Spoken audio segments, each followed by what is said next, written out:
This is Rafah in the occupied territories. For the past year, this has been the front line of Israel's war on terror.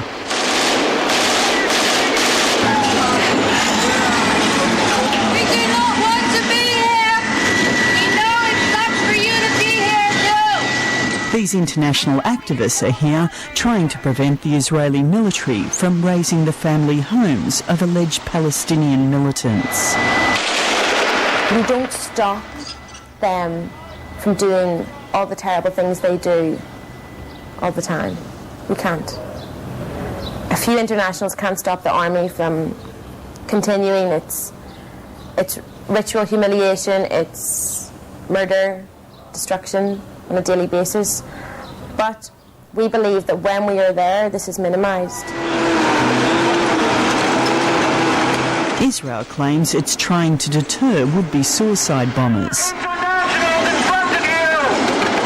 The situation on the ground is that Israel has been facing a campaign of terror for the last 2.5 years, and we've been battling that terror in the Palestinian cities and towns.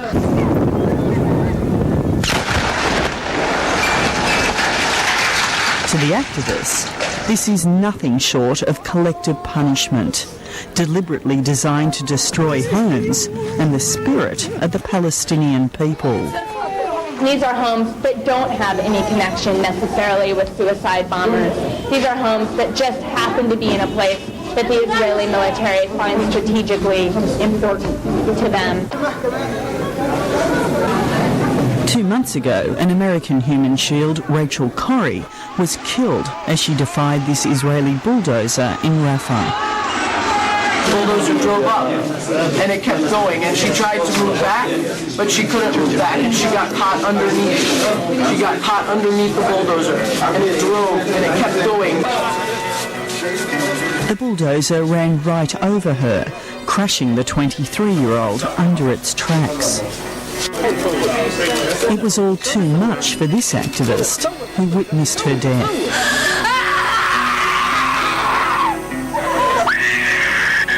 But Rachel Corrie isn't the only foreigner killed or injured in Rafah by the Israeli military in recent months.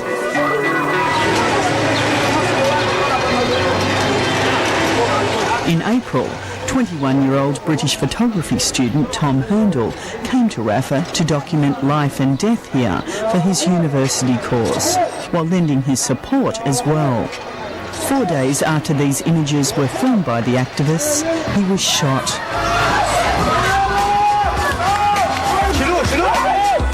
He'd been trying to guide children away from gunfire.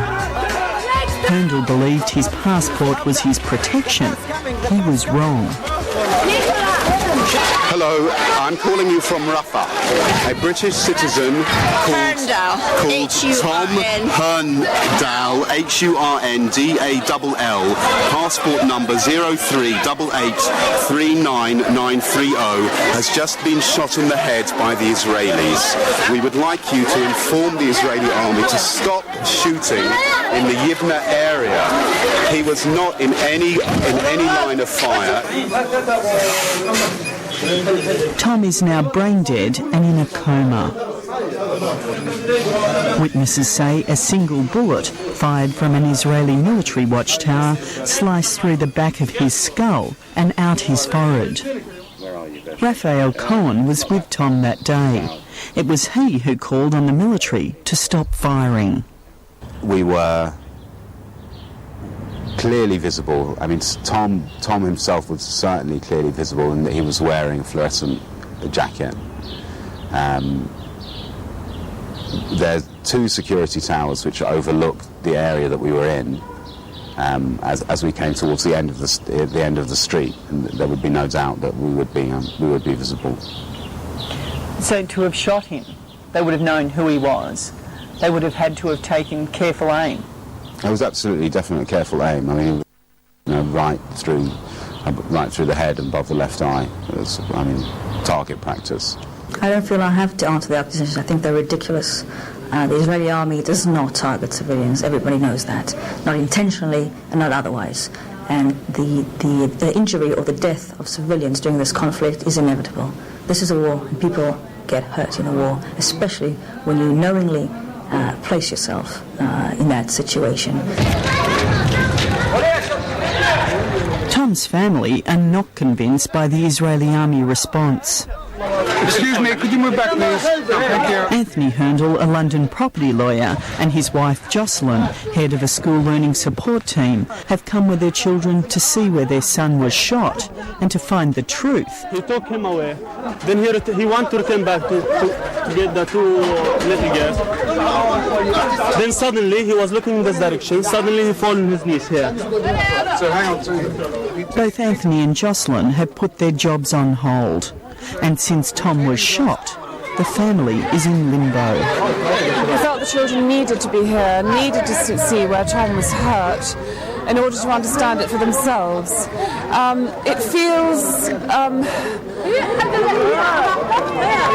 distressing today, but it feels real. For 12-year-old Fred, who idolises his brother, this is a tough day. I feel angry at the two towers. Like, they were shooting at someone that was trying to help little children, the small children that they were endangering in the first place. And then they shoot. They shot my brother.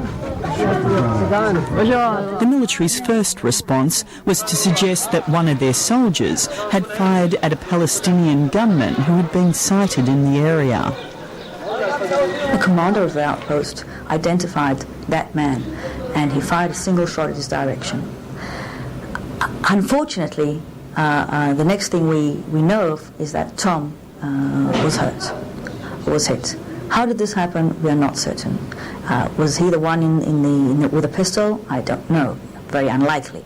Was he standing next to the guy with a pistol? Perhaps. Was a ricochet flying off the wall and hitting him because he was in the vicinity? Maybe. The Hurndalls say they have come here with an open mind. So where do you think Tom was standing when he was hit? They would like to speak to the military about who shot their son. But the military won't speak to the Hurndalls.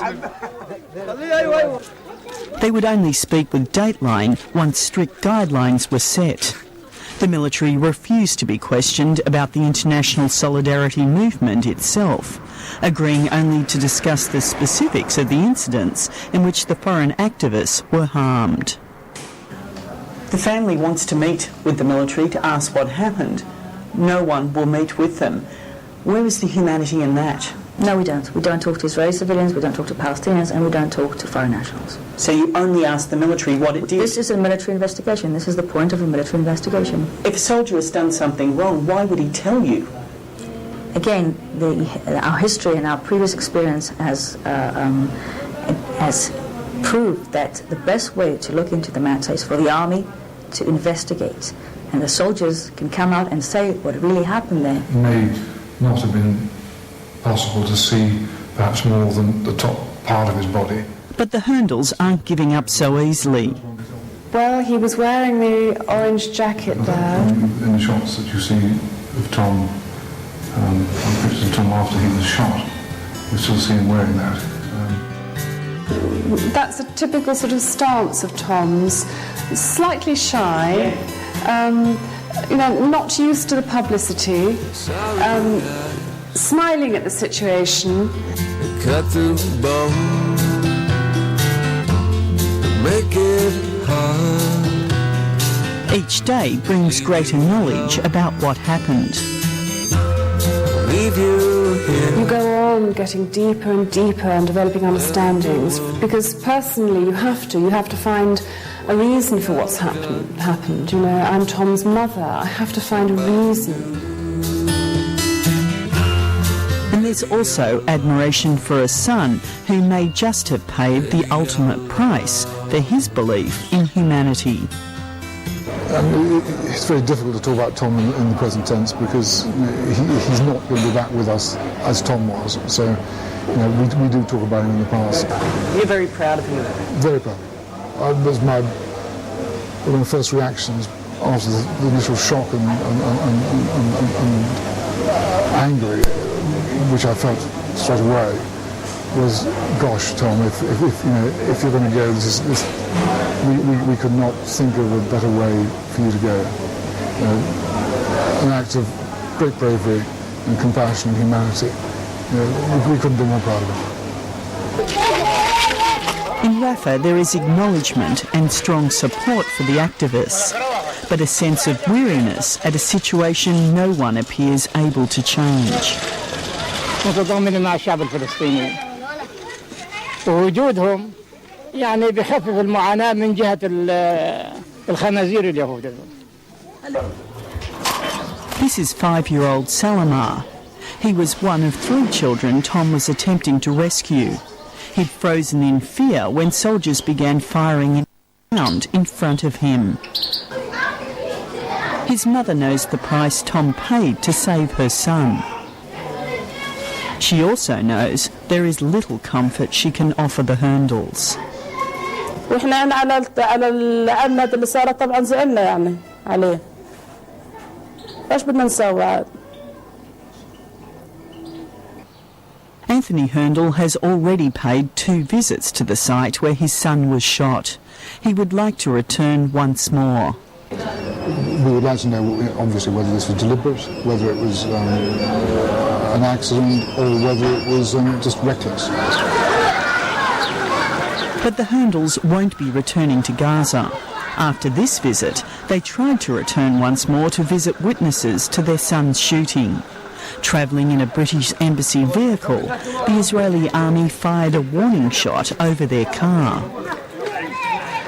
I mean, it was a ludicrous situation. I mean, what kind of government, defence force can act in such a grossly inhuman way as to not just deprive us of our son in the way that we knew him, but then to fire over his parents' head? I'm not familiar with the incident you're talking about. This is the first time I'm hearing about it.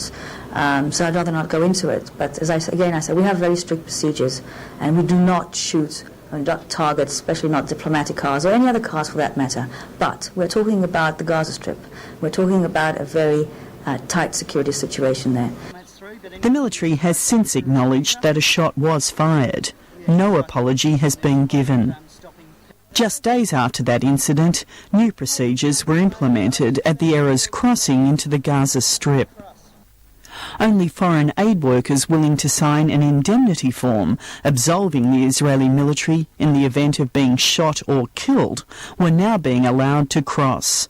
The form states, I am aware of the risks involved and accept that the government of the State of Israel and its organs cannot be held responsible for death, injury and/or damage, loss of property which may be incurred as a result of military activity. And to ensure there is no doubt about who this form is really directed at, there's this. And declare that I have no association with the organisation known as ISM, International Solidarity Movement. A team of Norwegian healthcare workers who had come to work as ambulance drivers were turned away. All the NGOs says, don't sign this. There are some people from Amnesty International and Doctors Without Borders all say, never sign this. Why? Because it's license to kill. It means the Israeli forces have they can shoot you, they can hurt you. They won't take the responsibility for anything. They've got a training exercise going on behind us. Yeah, you never know, training or real. Yeah. Israeli authorities say the indemnity form is there for one reason.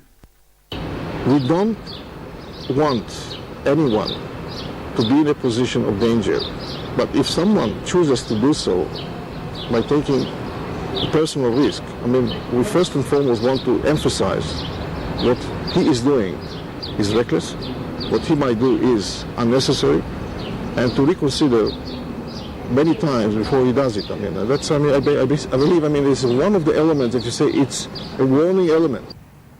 In an attempt to block the movement of suicide bombers, Israel closed the Gaza Strip while I was there.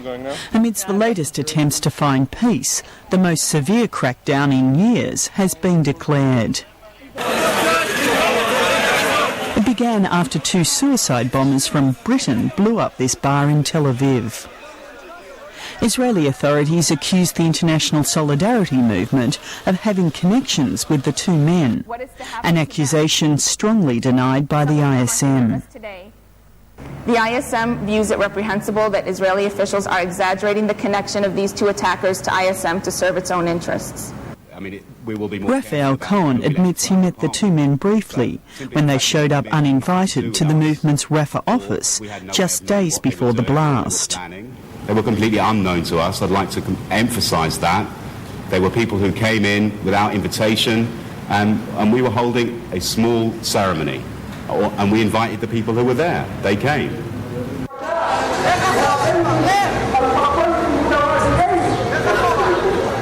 One week later, Israeli authorities took further action against the international solidarity movement. They raided the ISM headquarters in Bethlehem. 3 activists were arrested. Computers, camera equipment and the organisation's archives were seized. They are not adding to any solution. They are not adding to any purpose other than, they're risking, endangering recklessly their lives and our lives. In the West Bank, activists here fear the authorities could move against them at any time. Charlotte Carson has been working as a human shield in the village of Tulkarem for the past few months. Despite the risks, she believes that now more than ever, ISM activists must maintain their presence. Maybe things are getting dangerous, and maybe now, since Tom, Rachel and Brian were targeted, I will retreat more quickly from the scene of shooting, because I wonder, when are they going to turn their guns on us? This Irish graduate student readily defends accusations the international solidarity movement is biased towards Palestinians. We're partisan for human rights, and that if anyone witnesses a crime against a weaker person, they will take sides with the weaker person. And is it wrong then to take sides with that person? Is taking sides always wrong, or sometimes we have to take sides? She maintains the presence of international activists can save lives, and an incident the previous week proved the point. For 8 hours, we took turns to stand there, to watch and to document what was happening. And the soldiers pointed their guns many times, to which we spoke to them and said, "What are you doing, pointing your gun at children?" And no child was killed that day. And then the following day, it was the same situation again, except that we weren't there. We had to be somewhere else, and a child was shot dead. Okay, so we just have had information that there is a Hummer, an APC and a Jeep down in an area at the entrance to the camp, and they have been tear gassing children. And there is a kind of post-funeral ceremony going on there at the minute, mourning ceremony, and people are trying to continue that. And this is and they're using an unusual, a different kind of gas, a yellow gas. We don't know what it is, so we'd kind of like to go down there and document that. For the past 6 months, this is what these activists have been doing. Acting on information relayed through the town, they descend quickly on trouble spots, hoping their presence will offer protection. So, going to something like this now, do you actually feel nervous that something could happen? No, it's very routine.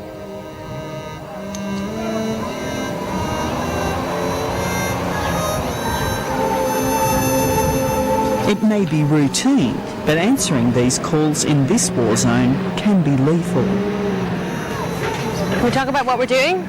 The kids seem to be off the streets. But we could see better from what's going on up that area.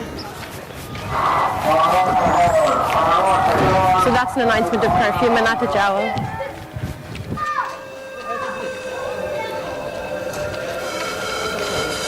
Here in Tulkarem on the West Bank, the curfew has entered its 7th day.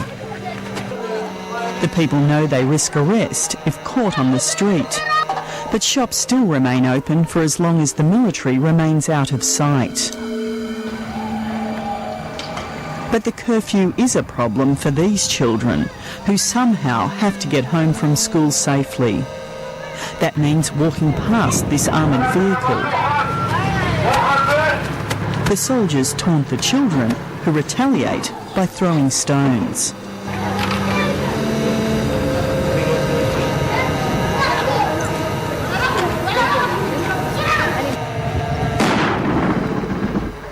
The first warning shot is fired, straight up the street to where I'm standing.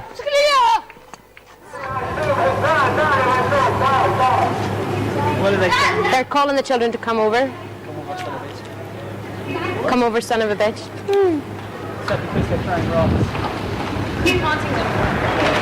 Yeah.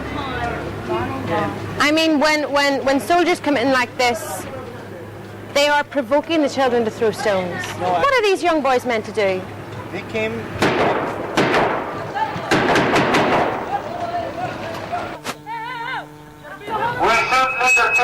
Yes, you do! I have seen it myself. You have a conscience. You have a mind of your own. You can choose not to shoot children. Just go to the tree because we are going to shoot. You're going to shoot? Why are you going to shoot? Okay, you are not afraid? Tell me why. Who are you going to shoot? Us or the little children? What would your mother say if she could see you shooting children?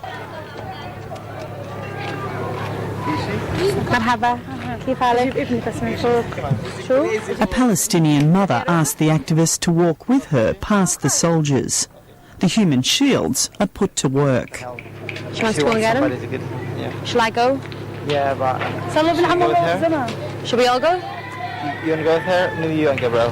Okay. Okay. I can be your hero, baby. The soldiers mock them as they walk past. Is that acceptable behaviour? No, I don't think it is. I don't think it is. And yet, I don't think it's such a serious accusation either. One of the soldiers thought it was funny. I don't think it's funny. And yet, I don't think this goes to say that the Israeli army is not professional. As I was leaving COHEN, the authorities moved in and arrested Charlotte and her fellow activists. They are threatened with deportation. For Palestinians, there is no way out, and now there's no one to see what's happening. 24-year-old American peace activist Brian Avery is lucky to be alive. Like Charlotte, he was responding to an Israeli military action, this time in Jenin. There was a tank in the street, gunshots, and he and his fellow activists moved quickly out onto the street. Before them was an armoured vehicle. A burst of machine gun fire into the ground in front of them, and Brian Avery was felled. Half his face ripped off by the burst of bullets.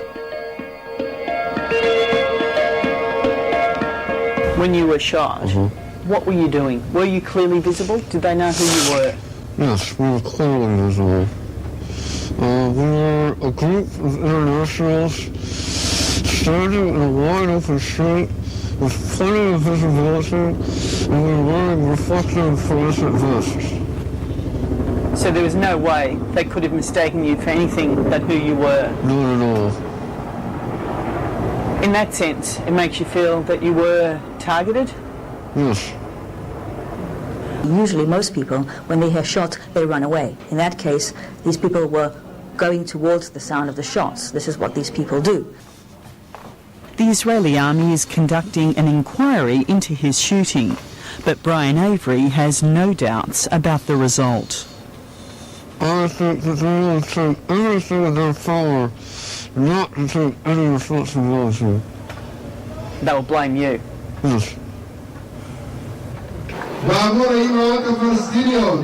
On this night, in this deeply divided land, there are the first signs of support for the activists. Here in Jerusalem, Israel's opposition movement has asked the ISM to join them at their annual Alternative National Day event. Tonight, we light this candle for some of the recent victims of Israeli army brutality. We light this candle for the memory of Rachel Corrie. And we light this candle for Tom Hurndall and his family, and for Brian Avery and his family, and for all the victims, Israeli and Palestinian, of this cycle of violence which is the result of this occupation. Amongst this gathering are Israel's refuseniks, men and women who refuse military service. They share a common aim with the human shields. What they're doing is taking responsibility, interfering, avoiding violence, and I think that you'll be honoured and appreciated for that. Brian Avery has also come to his own realisation.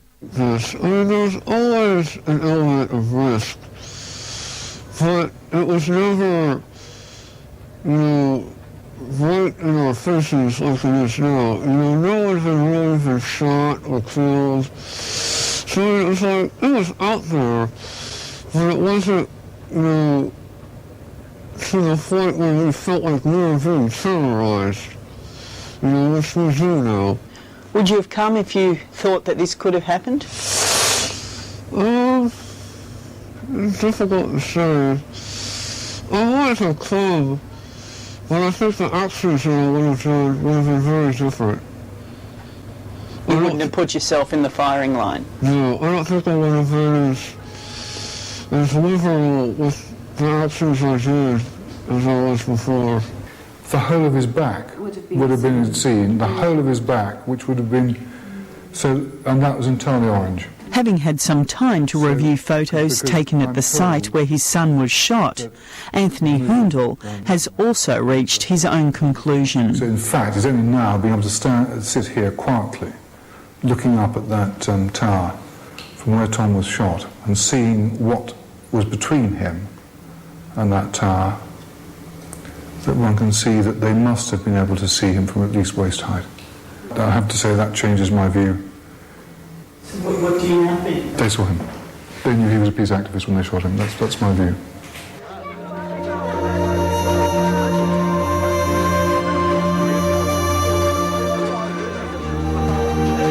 The Hurndalls live in hope something good can come of something this horrific.